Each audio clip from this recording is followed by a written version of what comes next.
Ikaw ba ay namomroblema o kaya may agam-agam na nais ng kasagutan? Aba, itanong mo yan kay Kong Roman. Sa ating ikalimang episode ng Itanong Mo kay Kong Tony Roman, alamin natin ang isa sa mga epektibong hakbang para sa mga taong hindi lang ayaw magbayad ng utang, kundi tinatakbuhan pa ito. Aba nako, Kong Tony, ano po ba ang dapat gawin? Lo, binlock niya na ako. Paano ko yun masisingil? Kung ano pong gagawin ko? Meron po kasing nangutang sa akin ng napakalaking halaga. Tapos nung umuutang po siya, ang bait-bait niya. Tapos ngayon, di na po ako binapansin. Tapos, binlock niya pa po ako sa social media ko. Ano pong gagawin ko?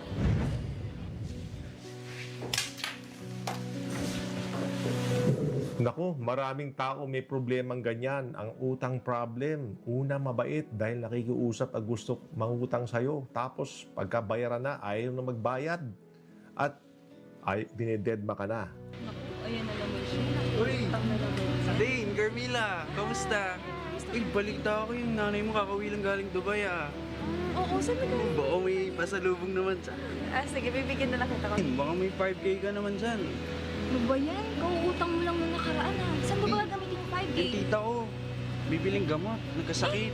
Nung karaan yung tito mo, ngayon yung tita mo naman yung may sakit. Kaawaan sila eh. Baka meron ka dyan. Ikaw ba, Carms, meron ba? Wala eh. Utang na naman. May Babayaran 500 ko na naman lang sa ito. kaps. Ano din yung budget ko ngayon, Tay?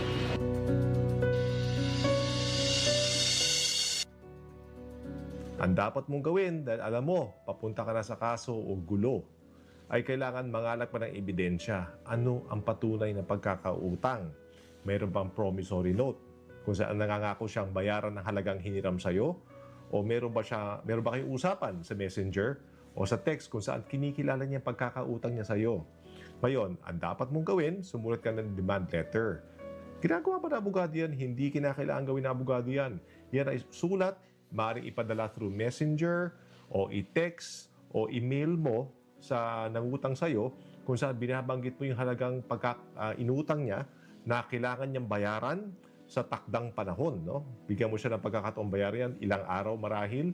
At pag hindi siya tumugod doon, sabihin mo, may konting pananakot na dudulog ka na sa kinaukulan.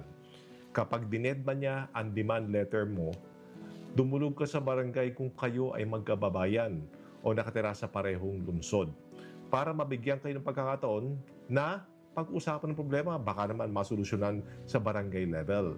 Kapag hindi kayo napagkasundo sa barangay, kumuha ka ng Certificate to File Action. Ano ang Certificate to File Action? Yan ay patunay o certification mula sa barangay na dumulog kayo sa barangay para mabigyan kayo ng pagkakataon pag-usapan at ayusin ang away ninyo o alitan. Pagka wala nito, maaaring dismiss ng korte ang kasong ifa-file mo dahil kailangan dumaan muna sa barangay kung kayo ay magkababayan o nakatira sa parehong lungsod. Ngayon, pagpa-file ng kaso, dalawa ang option mo. Maaari ka mag-file ng civil case para sa utang na hindi niya binayaran. Civil case lang yan. Walang kulong, walang criminal record laban dun sa umutang sa'yo. Or, kung palagay mo, talagang niloko ka, yan ay estafa sa ilalim ng Revised Penal Code na may kasamang multa at pagkakulong, depende sa laki ng inutang sa'yo. So, nasa sa iyo ang desisyon.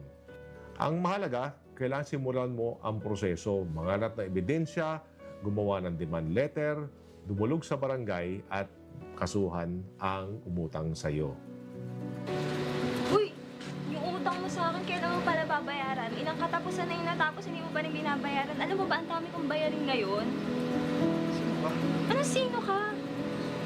Uy! Bayaran mo na yun! Sa mga nais humingi ng payong legal na libre, magpadala lang ng mensahe sa congresstv24@gmail.com o kaya sa aming social media page, Congress TV Digital.